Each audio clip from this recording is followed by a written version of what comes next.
You can go up to booths and just basically just get a college course, right, in the matter of a few weeks, just talking to highly educated people and being able to visually see things and visually see systems and different types of systems and different brands. And it's a great place to get a full exposure to the market, which is like how I'm trying to make this video, right? Like, this is why this is just a very free-flowing video. We're just kind of walking through our website, because if you don't really grasp what the industry looks like, it's hard to make an educated decision on what direction you'd like to go in your career. And then you may make a decision in a direction, but maybe it's not the best decision and direction to go.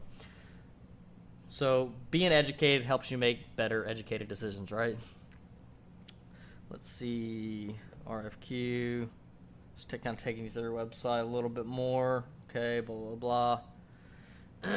You can see here we have some robotic welders in the background. These are your scour robots. You got 3 robots doing one weld operation.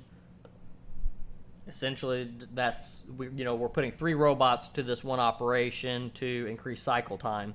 So instead of having one robot having to do all these different passes, you have 3 robots that can be all welding a different pass at a separate time, or at the same time, I should say. Okay, let's go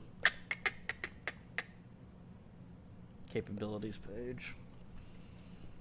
Here's those same 3 robots: robotic welding, and fixture design and manufacturing. So all these small components, a little bit hard to see probably in this video that you're seeing here, but these are all like very finely detailed items.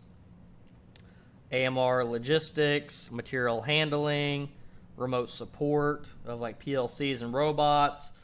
So PLC and robot programming is a huge part of this industry, huge part of what you can do as a career.